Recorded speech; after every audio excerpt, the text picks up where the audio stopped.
ఇప్పుడు మనకి ప్రధానంగా వినిపిస్తున్న ఈ మధ్యకాలంలో లేటెస్ట్ ఈ 1 or 2 years నుంచి ప్రధానంగా వినిపిస్తుంది gig workers and platform workers. వీళ్ళు రెగ్యులర్ రోల్స్లో ఉండరు, ఫిక్స్డ్ టర్మ్ రోల్స్లో ఉండరు. అంటే మనకి జొమాటో, స్విగ్గీ ఇట్లా ఇళ్ళ దగ్గర రకరకాల వాళ్ళ టైమింగ్స్ ప్రకారం పనిచేసుకుంటూ ఉంటారు. అనార్గనైజ్డ్ సెక్టార్లో ఉన్నారు.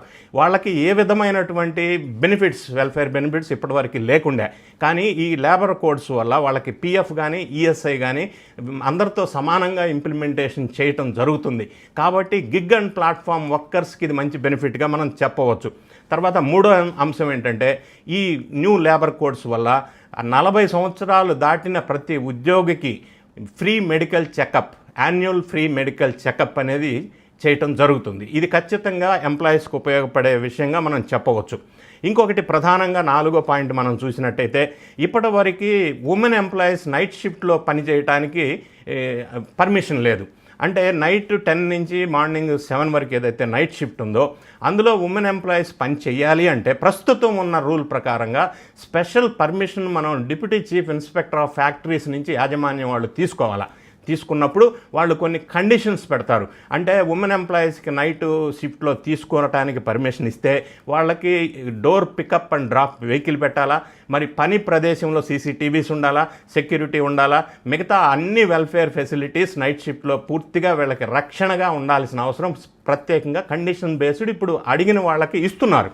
కానీ ఇప్పుడు ఈ న్యూ లేబర్ కోడ్స్ వల్ల ఉమెన్ ఎంప్లాయీస్ అంతా కూడా నైట్ షిఫ్ట్లో పనిచేయడానికి పర్మిషన్ ఏం అక్కర్లేదు, డైరెక్ట్గా పనిచేయొచ్చు. దానివల్ల ఉమెన్ ఎంప్లాయీస్ ఇన్కమ్ పెరిగే అవకాశం స్పష్టంగా ఉంది.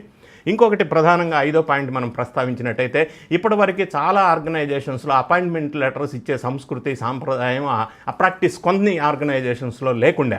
కానీ ఈ కోడ్ వల్ల ప్రతి ఒక్కరికి అపాయింట్మెంట్ ఆర్డర్ ఆ ఎంప్లాయర్, ఆ ఆర్గనైజేషన్ ఖచ్చితంగా ఇవ్వాలి. ఇది ఒక సెక్యూరిటీ పరంగా మనం చూసినట్టయితే మంచి పాయింట్గా మనం చెప్పవచ్చు. ఇంకొక అంశం, 6వ అంశం ఏంటంటే ఇప్పుడు ప్రస్తుతం ఎవరైనా ఎంప్లాయీస్ ఒక ఆర్గనైజేషన్లో సంవత్సరంలో 240 రోజులు పనిచేస్తే వాళ్ళకి ఎర్న్ లీవ్ లేదా పిఎల్ అంటారు. అటువంటి యాన్యువల్ వార్షిక లీవ్స్ ఏదైతే ఉన్నాయో 240 days పనిచేస్తేనే ఎంటైటిల్మెంట్ వచ్చేది. కానీ ఇప్పుడు ఈ చట్టం వల్ల, ఈ న్యూ లేబర్ కోడ్స్ వల్ల 180 days పనిచేసినా సరే ఈ ఎర్న్ లీవ్ లేదా పిఎల్ అనేది వాళ్ళకి ఎలిజిబిలిటీ వస్తుంది. ఇంకొక అంశం ఏంటంటే ఇందులోనే ఇంతకుముందు ఎర్న్ లీవ్ కానీ పిఎల్ కానీ పెట్టినప్పుడు ఈ మధ్యలో ఏదైతే హాలిడేస్ వస్తాయో వాటిని కూడా లీవ్ కింద కన్సిడర్ చేసేటోళ్ళు. కానీ ఈ న్యూ లేబర్ కోడ్స్లో వాటిని ఎక్స్క్లూడ్ చేసి లీవ్స్ మాత్రమే, వర్కింగ్ డేస్లో మాత్రమే ఈ పిఎల్, ఈఎల్ కన్సిడర్ చేస్తారు. అదో బెనిఫిట్గా మనం చెప్పవచ్చు. ఇంకొకటి 7th పాయింట్, వర్కింగ్ అవర్స్ ఇప్పుడు ఏదైతే 8 hours ఉన్నాయో అది ఇప్పుడు 8 hours నుంచి 12 hours వరకు ఫ్లెక్సిబిలిటీ ఇచ్చారు. అంటే ఒక వారంలో అతను 8 hours per day చేసుకోవచ్చు లేదా 12 hours చేసుకోవచ్చు. Ultimately 48 hours in a week. ఆ క్యాప్ ఆ విధంగానే ఉంది. 48 hours per week దాటడం లేదు. దానివల్ల ఫ్లెక్సిబిలిటీ కొంత ఉండే అవకాశం స్పష్టంగా ఉంది. ఇంకొక అంశం ప్రధానంగా 8వ పాయింట్ ఏంటంటే ప్రతి ఆర్గనైజేషన్స్లో ప్రతి ఎంప్లాయీకి every month 7th payment release చేయవలసిందే శాలరీ. ఇప్పటి వరకు ఇది ఓన్లీ ఆర్గనైజ్డ్ సెక్టార్లోనే, షెడ్యూల్డ్ ఎంప్లాయ్మెంట్ ఉన్న జోన్లోనే ఈ రూల్ ఉండే. దీనివల్ల ఇప్పుడు ప్రస్తుతం ఏ ఆర్గనైజేషన్ వెదర్ అది షెడ్యూల్ ఎంప్లాయ్మెంట్లో లేకపోయినా కూడా ప్రతి ఒక్కరూ including IT employees 7th compulsory salaries ఇవ్వాల్సిందే. ఇంకొక అంశం మనం చూసినట్టయితే 9వ, ఇప్పటివరకు మరి లేబర్ ఇన్స్పెక్టర్స్ వీళ్ళంతా కూడా ఇన్స్పెక్షన్ చేసేటోళ్ళు, మరి అది తనిఖీలు చేసేటోళ్ళు. ఇప్పుడు దాన్ని కొంత మార్చేసి ఇన్స్పెక్టర్ కమ్ ఫెసిలిటేటర్ సిస్టమ్ అనేది ఒక సిస్టమ్ మార్చారు. అది దానివల్ల కొంత ఎంప్లాయర్స్కి, ఆర్గనైజేషన్స్ కూడా కొంత అనుకూలంగా ఉండే అవకాశం ఉంది. ఇంకొక అంశం ఎంప్లాయర్కి లేదా వ్యాపారవేత్తలకు అనుకూలంగా ఉండే అంశం ఏంటంటే సింగిల్ రిజిస్ట్రేషన్ మరియు సింగిల్ లైసెన్స్, సింగిల్ రిటర్న్స్. ఇప్పటివరకు ఒక్కొక్క యాక్ట్లో payment of wages act, payment of bonus act, ఇటువంటి రకరకాల యాక్ట్స్లో రకరకాల రిటర్న్స్ ఎంప్లాయర్ సబ్మిట్ చేసేది ఇప్పటివరకు ఉండే. సో ఇప్పుడు ఈ సిస్టమ్ వల్ల సింగిల్ రిటర్న్ సబ్మిట్ చేయొచ్చు. దానివల్ల ఎంప్లాయర్కి చాలా టైం సేవ్ అవుతుంది, చాలా అనుకూలంగా, ఫాస్ట్గా, ఈజీగా ఉండే అవకాశం ఉంది.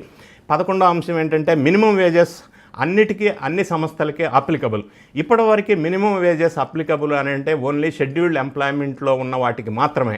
కానీ ఇప్పుడు ఆర్గనైజ్డ్ సెక్టార్, అన్ఆర్గనైజ్డ్ సెక్టార్లో కూడా మినిమం వేజెస్ అనేది అందరికీ అప్లికబుల్.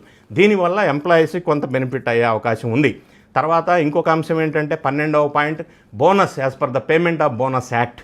బోనస్ ఇప్పటివరకు కొంతమంది మినిమం 20 మంది ఉంటేనే బోనస్ యాక్ట్ అప్లికబుల్ అని ఉండే, కానీ ఇక నుంచి ప్రతి ఒక్కరికి కూడా payment of bonus act applicable అవుతుంది. దానివల్ల ఎంప్లాయీస్కి బెనిఫిట్ అవుతూ ఉంది. ఇంకొక అంశం మన మేనేజ్మెంట్ సైడ్ ఒకసారి చూసినట్టయితే ఇప్పటివరకు ఒక రూల్ ఏముందంటే 100 కంటే తక్కువ ఎంప్లాయీస్ కనుక ఉంటే ఆ మేనేజ్మెంట్స్, ఆ సంస్థలు without taking permission from the government at any time they can announce లే ఆఫ్స్, రిట్రెచ్మెంట్స్, క్లోజర్. కానీ ఇప్పుడు కొత్తగా వచ్చిన చట్టం ప్రకారం ఈ 100 థ్రెషోల్డ్ లిమిట్ని 300 చేశారు. అంటే 300 వరకు కూడా 300 దాటితేనే ఈ ఫెసిలిటీ ఇచ్చారు. 100ని 300 చేశారు.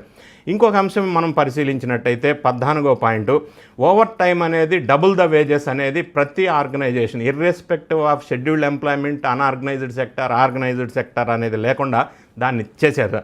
ఇంకొక అంశం మనం పరిశీలించినట్టయితే మైగ్రెంట్ వర్క్మెన్ ఎవరైతే ఉన్నారో, అంటే ఇతర రాష్ట్రాల నుంచి వచ్చి పనిచేసే వర్కర్స్ ఎవరైతే ఉన్నారో వాళ్ళకు కూడా equal wages along with the contract employees and equal welfare facilities along with other employees plus PDS portability. ఈ పీడిఎస్ రైస్ ఏదైతే ఉందో ఆ పోర్టబిలిటీ, ఇవి కూడా మైగ్రెంట్ వర్కర్స్ దృష్టిలో ఆలోచించినప్పుడు ఒక మంచి బెనిఫిట్గా మనం చూడవచ్చు. తర్వాత 15వ పాయింట్ ఏంటంటే equal pay for equal work, అంటే సమానమైన పని చేసిన ప్రతి ఒక్కరికి సమానమైన వేతనం ఇవ్వాలని చెప్పి కూడా రూల్ చేయడం జరిగింది. ఇంకొక అంశం మనం చూసినట్టయితే జర్నలిస్టులు కానీ, ఫ్రీలాన్సర్స్ కానీ, మరి డబ్బింగ్ ఆర్టిస్టులు కానీ ఇప్పటివరకు ఈ కార్మిక చట్టాల పరిధిలో కవర్ కాలేదు. కానీ ఇక నుంచి వీళ్ళు కూడా ఈ కార్మిక రక్షణ విధి విధానాల చట్టంలో ఈ ఫ్రేమ్వర్క్లో వీళ్ళు కూడా కవర్ అవుతున్నారు. కాబట్టి వాళ్ళకు కొంత ప్రొటెక్షన్ ఉండే అవకాశం స్పష్టంగా కనిపిస్తూ ఉంది. కాంట్రాక్ట్ వర్కర్స్ ఎవరైతే ఉన్నారో, కాంట్రాక్టర్ కింద పనిచేసే కాంట్రాక్ట్ వర్కర్స్కి, కాంట్రాక్ట్ లేబర్కి కూడా same benefits along with the permanent employees. దానివల్ల వీళ్ళకి కొంత లబ్ధి జరిగే అవకాశం ఉంది. తర్వాత ఇంకొక పాయింట్ మనం చూసినట్టయితే మ్యాండేటరీ సేఫ్టీ కమిటీ. ఇంతకుముందు సేఫ్టీ కమిటీ అనేది ఆర్గనైజ్ సెక్టార్లోనే ఉండేది, ప్లస్ సేఫ్టీ ఆఫీసర్ 500 ఎంప్లాయీస్ కంటే ఎక్కువ ఉంటేనే ఉండేది. ఇప్పుడు ఆర్గనైజ్డ్ కాదు, అన్ఆర్గనైజ్డ్ కాదు, అన్నిట్లో సేఫ్టీ కమిటీ ఉండాలని చెప్పారు. ఇంకొక పాయింట్ మనం చూసినట్టయితే క్లెయిమ్స్ టైం లిమిట్ కూడా కొంత ఎక్స్టెన్షన్ ఇచ్చి ఎంప్లాయీకి అనుకూలంగా ఉండేటట్టు చేశారు. ఫర్ ఎగ్జాంపుల్ మినిమం వేజెస్లో ఎవరైనా ఎంప్లాయీ క్లెయిమ్ చేసుకోవాలంటే ఇంతకుముందు 6 మంత్సే ఉండే టైం, ఆ లోపే క్లెయిమ్ చేసుకోవాలా. అలాగే పేమెంట్ ఆఫ్ బోనస్ యాక్ట్లో ఏదన్నా క్లెయిమ్ చేసుకోవాలంటే 1 year లోపే క్లెయిమ్ చేసుకోవాలా, తర్వాత క్లెయిమ్ చేసుకోవడానికి లేకుండే. కానీ ఇప్పుడు వచ్చిన కొత్త లేబర్ కోడ్స్ వల్ల ఈ టైం లిమిట్ని 3 years వరకు పెంచారు. దానివల్ల ఎంప్లాయీస్ కొంత అనుకూలమైన పరిస్థితి ఉండే అవకాశం ఉంది. తర్వాత ఇంకొక అంశం, ఇంతకుముందు ఉన్న చట్టాల్లో డెఫినేషన్ ఆఫ్ ఫ్యాక్టరీ అంటే విత్ పవర్ 10 ఉండేది, వితౌట్ పవర్ 20 ఉండేది. దాన్ని ఇప్పుడు విత్ పవర్ 20, వితౌట్ పవర్ 40 దాన్ని మార్చడం వల్ల కొంత బెనిఫిట్ అయ్యే అవకాశం ఉంది. ప్రధానంగా ఎఫెక్ట్ అయ్యే అంశం ఎంప్లాయీస్కి కానీ ఎంప్లాయర్కి కానీ ఒక అంశం ఏంటంటే ఈ టోటల్ శాలరీలో 50% బేసిక్ కంపల్సరీ ఉండాలి అని చెప్పారు. అంటే దీనివల్ల ఆ 50%లో నుంచి బేసిక్లో నుంచి పిఎఫ్, ఈఎస్ఐ కట్ అవుతుంది. కాబట్టి ఎంప్లాయీకి టేక్ హోమ్ శాలరీ తక్కువ వచ్చే అవకాశం ఉంది. బేసిక్ శాలరీ 50% పెరిగినప్పటికీ అందులో నుంచి పిఎఫ్, ఈఎస్ఐ కట్ అవుతుంది. కాబట్టి సోషల్ సెక్యూరిటీ బెనిఫిట్స్ వల్ల ఉపయోగం ఉన్నప్పటికీ టేక్ హోమ్ శాలరీ ఎంప్లాయీస్కి తక్కువ వచ్చే అవకాశం ఉంది ఒకటి. రెండోది, ఈ 50% బేసిక్లో ఈ పిఎఫ్, గ్రాడ్యుటీ ఇవన్నీ క్యాలిక్యులేషన్ అవుతాయి. కాబట్టి అదర్ సైడ్ మనం చూసినట్టయితే ఎంప్లాయర్కి, పారిశ్రామికవేత్తలకి, సంస్థలకి అధికమైన ఫైనాన్షియల్ బర్డన్ పడే అవకాశం ఉంది. ఎందుకంటే గ్రాడ్యుటీ పెరుగుతుంది బేసిక్ పెరిగినప్పుడు. ఈ విధంగా మేనేజ్మెంట్కి కొంత ఎఫెక్ట్ పడుతుంది, ఎంప్లాయీకి కూడా కొంత ఎఫెక్ట్ పడుతూ ఉంది. ఈ అంశాలను అన్నింటినీ పరిశీలించినప్పుడు చాలా విషయాల్లో ఎంప్లాయీకి కొంత ఉపయోగపడే అవకాశం ఉంది. కొన్ని విషయాల్లో సపోజ్ యూనియన్స్ విషయం చూసుకున్నట్టయితే 51% ఉంటేనే యూనియన్ని రికగ్నైజ్ చేయాలా అని ఉంది. సో ఇటువంటి కొన్ని అంశాల్లో యూనియన్ వాళ్ళకి కొంత అనుకూలంగా, ఇబ్బందికరంగా ఉన్నప్పటికీ చాలామంది ఎంప్లాయీస్ని దృష్టి పెట్టుకొని లేదా speed of doing business, is of doing business లేదా ఆత్మనిర్భర్ భారత్లో భాగంగా ఇటువంటి codes, new labour codes release చేయటం వల్ల అనూహ్యమైన పెను మార్పులు ఎంప్లాయీస్లో జరుగుతాయి. అఫ్కోర్స్ కొన్ని సందర్భాల్లో టేక్ హోమ్ శాలరీ తగ్గటం అనేది కొంత ఇబ్బంది అయినప్పటికీ సోషల్ సెక్యూరిటీ బెనిఫిట్స్ పొందుతుంటారు. కాబట్టి లాంగ్ టర్మ్లో చూసుకున్నప్పుడు అది ఒక మంచి ఉపయోగపడే విధంగా ఉంటుంది. ఎంప్లాయర్స్ మీద కూడా, వ్యాపార సంస్థల మీద కూడా కొంత ఆర్థిక భారం పడే అవకాశం ఉంది. ఈ శాలరీ వేజ్ స్ట్రక్చర్ మొత్తం రివైవ్ చేయాల్సిన అవసరం ఉంది as per the new labour codes. అవన్నీ పరిశీలించినప్పుడు ఇది ఒక చారిత్రాత్మక నిర్ణయం. ఎన్డీఏ ప్రభుత్వం వారు భారతదేశంలో తీసుకున్నారు. చాలా సంవత్సరాల తర్వాత దీన్ని ఈ నవంబర్ 21 నుంచి ఇంప్లిమెంట్ అవుతుంది కాబట్టి ఎంప్లాయీస్కి చాలా పెను మార్పులు జరిగే అవకాశం స్పష్టంగా ఉంది.